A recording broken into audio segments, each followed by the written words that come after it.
കർത്താവ് നിങ്ങളോടുകൂടെ, അങ്ങേ ആത്മാവോടും കൂടെ. യോഹന്നാന്റെ വിശുദ്ധ സുവിശേഷത്തിൽ നിന്നുള്ള വായന. കർത്താവേ, അങ്ങേക്ക് മഹത്വം. അധ്യായം 3, 16 മുതൽ 21 വരെയുള്ള തിരുവചനങ്ങൾ. എന്തെന്നാൽ അവനിൽ വിശ്വസിക്കുന്ന ഏവനും നശിച്ചു പോകാതെ നിത്യജീവൻ പ്രാപിക്കുന്നതിനു വേണ്ടി തൻ്റെ ഏകജാതനെ നൽകാൻ തക്കവിധം ദൈവം ലോകത്തെ അത്രമാത്രം സ്നേഹിച്ചു. ദൈവം തൻ്റെ പുത്രനെ ലോകത്തിലേക്ക് അയച്ചത് ലോകത്തെ ശിക്ഷയ്ക്ക് വിധിക്കാനല്ല, പ്രത്യുത അവൻ വഴി ലോകം രക്ഷ പ്രാപിക്കാനാണ്.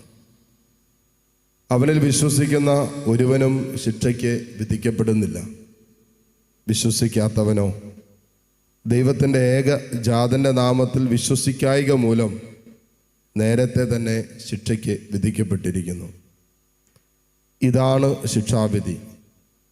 പ്രകാശം ലോകത്തിലേക്ക് വന്നിട്ടും മനുഷ്യർ പ്രകാശത്തേക്കാൾ അധികമായി അന്ധകാരത്തെ സ്നേഹിച്ചു. കാരണം അവരുടെ പ്രവൃത്തികൾ തിന്മ നിറഞ്ഞതായിരുന്നു. തിന്മ പ്രവർത്തിക്കുന്നവൻ പ്രകാശത്തെ വെറുക്കുന്നു. അവൻ്റെ പ്രവൃത്തികൾ വെളിപ്പെടാതിരിക്കേണ്ടതിന് അവൻ വെളിച്ചത്ത് വരുന്നുമില്ല. സത്യം പ്രവർത്തിക്കുന്നവൻ വെളിച്ചത്തിലേക്ക് വരുന്നു. അങ്ങനെ അവൻ്റെ പ്രവൃത്തികൾ ദൈവൈക്യത്തിൽ ചെയ്യുന്നവയെന്ന് വെളിപ്പെടുന്നു. കർത്താവിൻ്റെ സുവിശേഷം. ക്രിസ്തുവേ, അങ്ങേക്ക് സ്തുതി.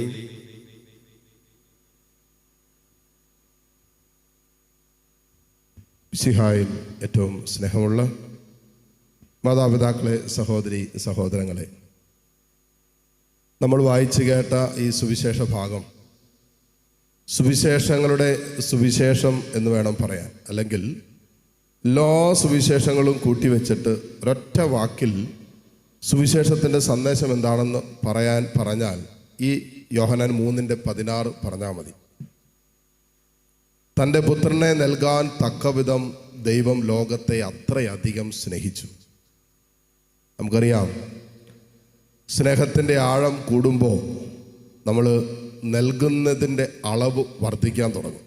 നമുക്ക് ആരോടെങ്കിലുമൊക്കെ സ്നേഹമുണ്ടെങ്കിൽ, ആ സ്നേഹം നല്ലതാണെങ്കിൽ, പരിശുദ്ധമാണെങ്കിൽ, ആ സ്നേഹത്തിൽ ഒത്തിരി നൽകലുകൾ സംഭവിക്കുന്നുണ്ട്, അല്ലെങ്കിൽ ഒത്തിരി ത്യജിക്കലുകൾ, ത്യാഗങ്ങളുണ്ടാകും. അപ്പോൾ ദൈവം തൻ്റെ സ്നേഹത്തെക്കുറിച്ച് പറയുമ്പോൾ ദൈവത്തിൻ്റെ സ്നേഹം അത് ഏറ്റവും ശക്തമാണെന്നും ഏറ്റവും പരിപൂർണമാണെന്നൊക്കെ നമ്മൾ പറയുമ്പോൾ ആ സ്നേഹത്തിൽ പിതാവായ ദൈവം ത്യജിച്ചത് സ്വന്തം പുത്രനെയാണ്. പുത്രനെ നൽകി. നമ്മളാരും നമ്മുടെ മക്കളെ ഒന്നും ഒരു കാരണവശാലും വിട്ടുകൊടുക്കാൻ തയ്യാറാകില്ല, അല്ലേ? ഒരു രോഗം വരുമ്പോൾ, ഒരു അസ്വസ്ഥതകൾ ഉണ്ടാകുമ്പോൾ, വെന്റിലേറ്ററിൽ കിടക്കുമ്പോൾ, ICUവിൽ കിടക്കുമ്പോഴൊക്കെ നമ്മൾ മക്കളെ വിട്ടുകൊടുക്കാൻ പറ്റാത്തത് കൊണ്ടാണല്ലോ നമ്മൾ അത്ര കണ്ട് ഭാരപ്പെടുകയും അസ്വസ്ഥപ്പെടുകയും കണ്ണീരൊഴുക്കുകയൊക്കെ ചെയ്യുന്നത്. അപ്പോൾ സ്വന്തം പുത്രനെ നമ്മോടുള്ള സ്നേഹത്തെ പ്രതി പിതാവായ ദൈവം വിട്ടു നൽകി എന്ന് പറയുമ്പോൾ ആ സ്നേഹത്തിൻ്റെ ആഴം എത്രമാത്രം ഉണ്ടെന്ന് നമ്മൾ അറിയണം. അതുകൊണ്ടാണ് ദൈവം നമ്മെ സ്നേഹിക്കുന്നത് പോലെ ഈ ലോകത്തൊരാൾ സ്നേഹിക്കുന്നില്ല എന്ന് പറയുന്നത്. ദൈവത്തിൻ്റെ സ്നേഹത്തിൻ്റെ ആ ഒരു സ്നേഹത്തോളം വരുന്ന സ്നേഹം കൊണ്ട് മനുഷ്യനെ നമ്മളെ സ്നേഹിക്കാൻ പറ്റില്ല എന്ന് വിശുദ്ധ ഗ്രന്ഥത്തിലൂടെയൊക്കെ അടിവരയിട്ട് സ്വർഗം നമ്മളെ പഠിപ്പിക്കുന്നുണ്ട്. അപ്പോൾ ഈ സ്നേഹത്തിൻ്റെ പ്രത്യേകത, സ്നേഹം ദൈവത്തെ മാറ്റി നിർത്തി. സ്നേഹത്തിൻ്റെ പ്രത്യേകത, സ്നേഹത്തിൽ ത്യജിക്കലുണ്ടാകും, എന്തെങ്കിലും ത്യാഗം ഉണ്ടാകും സ്നേഹിക്കുന്നവർക്ക് വേണ്ടി. അങ്ങനെ ഒരു ത്യാഗം നമ്മുടെ ജീവിതത്തിലും കുടുംബങ്ങളിലൊന്നും ഉണ്ടാകുന്നില്ല എങ്കിൽ സ്നേഹിക്കുന്നുണ്ടെന്ന് പറയുകയും ആ സ്നേഹത്തിൻ്റെ ആഴമനുസരിച്ച് ആഴമായ ത്യജിക്കൽ നമ്മുടെ കുടുംബങ്ങളിലും നമ്മുടെ ജീവിതത്തിൽ സംഭവിക്കുന്നില്ല എങ്കിൽ യഥാർത്ഥത്തിൽ സ്നേഹമില്ല എന്ന് തന്നെയാണ് പറയേണ്ടത്. കാരണം യഥാർത്ഥ സ്നേഹം ഉണ്ടെങ്കിൽ, ആ സ്നേഹം പരിശുദ്ധമാണെങ്കിൽ നമ്മൾ ത്യജിക്കും, നമ്മളെ തന്നെ വിട്ടുകൊടുക്കും, പൂർണ്ണമായി നൽകാൻ തയ്യാറാകും. അപ്പോൾ നമ്മൾ നമ്മുടെ സ്വാർത്ഥതയും നമ്മുടെ ഈഗോയും നമ്മുടെ താല്പര്യങ്ങളിലേക്കും ഒന്നും ഒതുങ്ങിപ്പോകാതെ നാം സ്നേഹിക്കുന്നവരുടെ താല്പര്യങ്ങളിലേക്ക് നമ്മൾ ഇറങ്ങിച്ചെല്ലുന്നത് നമ്മുടെ സ്നേഹം യഥാർത്ഥമായത് കൊണ്ടാണ്, ആഴമേറിയത് കൊണ്ടാണ്. അതല്ലെങ്കിൽ സ്നേഹിക്കുന്നുണ്ടെന്ന് പറയുകയും എൻ്റെ ഇഷ്ടങ്ങൾക്കനുസരിച്ച് എനിക്ക് സഞ്ചരിക്കുകയും ചെയ്യാമായിരുന്നു. പക്ഷേ യഥാർത്ഥ സ്നേഹം അപരനിലേക്ക് ഇറങ്ങിച്ചെല്ലുന്ന, അതുകൊണ്ടാണ് പിതാവായ ദൈവം തൻ്റെ പുത്രനെ നൽകാൻ തക്കവിധം അവനിൽ വിശ്വസിക്കുന്ന ഒരുവൻ പോലും നഷ്ടപ്പെട്ടു പോകാതെ സകലരും രക്ഷപ്പെടേണ്ടതിന് വേണ്ടി സ്വന്തം പുത്രനെ നൽകാൻ മാത്രം ദൈവം ലോകത്തെ അത്രയധികം സ്നേഹിച്ചു. ഈ സ്നേഹത്തിൻ്റെ ആഴമാണ് നമ്മൾ അറിയേണ്ടത്. ഇനി ഈ സ്നേഹത്തെ സ്വീകരിക്കുന്നതോ ഈ സ്നേഹത്തെ തിരസ്കരിക്കുന്നതോ ആണ് ഒരുവന്റെ ശിക്ഷാവിധി. അതുകൊണ്ടാണ് പറഞ്ഞത്, ദൈവം തൻ്റെ പുത്രനെ ലോകത്തിലേക്ക് അയച്ചത് ശിക്ഷിക്കാനല്ല. അനേകരുടെ മനസ്സുകളിൽ ഇന്ന് കിടക്കുന്നത് ശിക്ഷയെക്കുറിച്ചുള്ള ഭയമാണ്. ദൈവം പുത്രനെ അയച്ചത് ശിക്ഷിക്കാനല്ല. ഒരു തെറ്റിദ്ധാരണ നമ്മുടെ മനസ്സിൽ നിന്ന് മാറ്റണം. ദൈവം സ്വന്തം പുത്രനെ നമുക്കായി വിട്ടത് ശിക്ഷിക്കപ്പെടാൻ സാധ്യതയുണ്ടായിരുന്ന, നമ്മുടെ പാപം മൂലം നഷ്ടപ്പെട്ടു പോകാൻ സാധ്യതയുണ്ടായിരുന്ന ഒരു അനുഭവത്തിൽ നിന്നും, അല്ലെങ്കിൽ മരണസംസ്കാരത്തിൽ നിന്നും, ഇരുട്ടിൻ്റെ ആധിപത്യത്തിൽ നിന്നും, തിന്മയുടെ സ്വാധീനങ്ങളിൽ നമ്മെ രക്ഷിക്കാൻ വേണ്ടിയിട്ടാണ് അവൻ സ്വന്തം പുത്രനെ അയച്ചത്. അപ്പൊ ശിക്ഷാവിധി എന്ന് പറയുന്നതോ ഈ പുത്രനെ സ്വീകരിക്കാതിരിക്കുന്നതാണ് ശിക്ഷാവിധി. കാരണം എന്താ? എൻ്റെ രക്ഷ ഞാൻ സ്വീകരിക്കാതിരിക്കുന്നതാണല്ലോ എൻ്റെ ശിക്ഷ. എനിക്കായി നൽകപ്പെട്ട ഏറ്റവും പരമോന്നതമായ രക്ഷ ഞാൻ സ്വീകരിക്കാതിരിക്കുന്നതാണ് എൻ്റെ ശിക്ഷ എന്ന് പറയുന്നത്. എനിക്ക് അത്യാവശ്യം സമയത്ത് ഭക്ഷണമൊക്കെ കഴിച്ച് മുന്നോട്ട് പോവുകയാണെങ്കിൽ നമുക്ക് ആരോഗ്യം നിലനിർത്താൻ പറ്റും. ഇത് ഭക്ഷണമൊക്കെ അപ്പനും അമ്മയും അധ്വാനിച്ച് ഭക്ഷണം ഉണ്ടാക്കി വെച്ചിട്ടുണ്ട്. എൻ്റെ വാശി കൊണ്ട് ഞാൻ കഴിക്കുന്നില്ല. രാവിലെ വാശി പിടിച്ച് കഴിക്കുന്നില്ല, ഉച്ചയ്ക്കും പറഞ്ഞ് എനിക്ക് വാശിയാണ് അതുകൊണ്ട് കഴിക്കുന്നില്ല. അപ്പോൾ സ്നേഹത്തിൻ്റെ വിപരീതമായ അനുഭവങ്ങളിൽ വാശി പിടിച്ച് ഒരുവൻ 4, 5, 6 ദിവസമൊക്കെ ഭക്ഷണം കഴിക്കാതെ വരുമ്പോൾ ശരീരം ക്ഷയിക്കും, ചിലപ്പോൾ മരണത്തിലേക്ക് വരെ പോകാം. അതിന് നമുക്ക് ഒരിക്കലും മാതാപിതാക്കൾ കുറ്റം പറയാൻ പറ്റില്ല. മാതാപിതാക്കൾ അവരുടെ ഭാഗത്തു നിന്ന് ചെയ്യേണ്ടതെല്ലാം ചെയ്തു. അവൻ്റെ ശരീരത്തിൻ്റെ ജീവൻ നിലനിർത്തേണ്ടത് ചെയ്തു. എന്നിട്ട് സ്വന്തം തീരുമാനം കൊണ്ട്, അവളുടെ സ്വന്തം തീരുമാനം കൊണ്ട് മരണതുല്യമായൊരവസ്ഥയിലേക്ക് പോയാൽ അത് ദൈവത്തെ പഠിക്കാൻ പറ്റുമോ? ദൈവം ശിക്ഷിച്ചാന്ന് പറയുന്നത് അങ്ങനെ. രക്ഷയുടെ വഴികളാണ് സ്വന്തം പുത്രനിലൂടെ പിതാവായ ദൈവം നമുക്ക് വെളിപ്പെടുത്തി തന്നത്. അതുകൊണ്ടാണ് വചനം മനോഹരമായിട്ട് എഴുതി വെച്ചിട്ടുണ്ട്. യോഹന്നാന്റെ സുവിശേഷം തന്നെ 3-ാം അധ്യായത്തിൻ്റെ 19-ാമത്തെ വചനം. ഇതാണ് ശിക്ഷാവിധി. എന്താണ്? പ്രകാശം ലോകത്തിലേക്ക് വന്നിട്ടും പ്രകാശത്തെക്കാൾ ഉപരിയായി അന്ധകാരത്തെ സ്നേഹിച്ചു.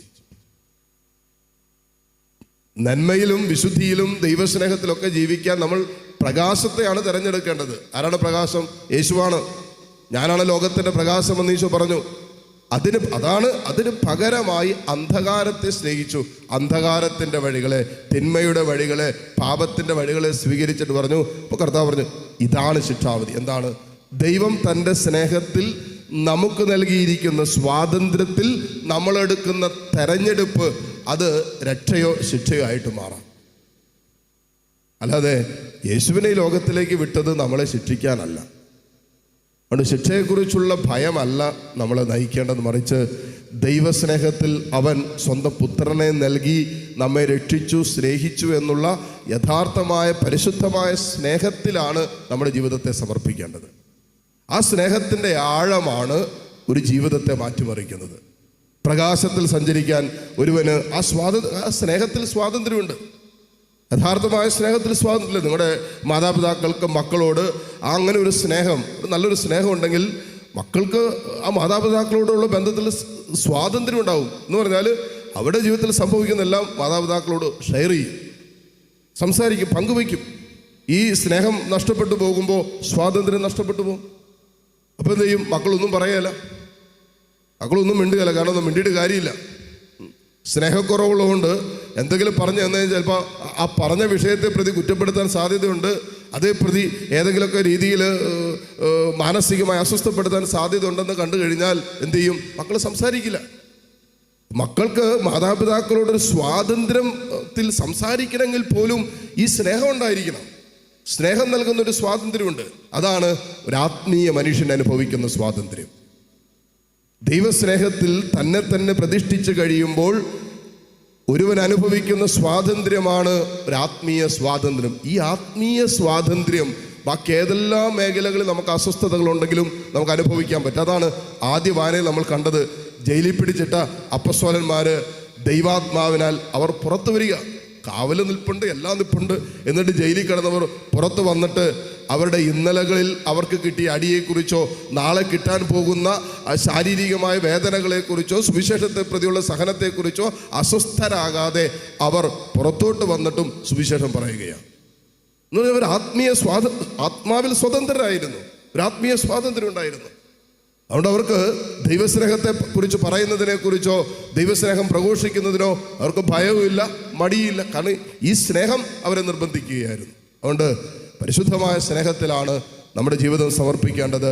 പ്രകാശം അന്ധകാരത്തെ മാറ്റിമറിക്കാൻ ശക്തിയുള്ളതാണ് എന്ന് നമുക്കറിയാമെങ്കിൽ യഥാർത്ഥ പ്രകാശമായ യേശു, അവൻ്റെ സാന്നിധ്യം നമ്മളെ ഭരിക്കുമ്പോൾ അത് രക്ഷയുടെ അനുഭവത്തിലേക്ക് നമ്മളെ കൈപിടിച്ചുയർത്തും. ഈ രക്ഷിക്കപ്പെട്ടവരുടെ അനുഭവത്തിൽ ജീവിക്കാൻ പരിശുദ്ധാത്മാവ് നമ്മെ സഹായിക്കട്ടെ. ഉള്ള കൃപയ്ക്കായി ഈ ബലിയിലൂടെ പ്രാർത്ഥിക്കുകയും യാചിക്കുകയും ചെയ്യാം. ആമേൻ.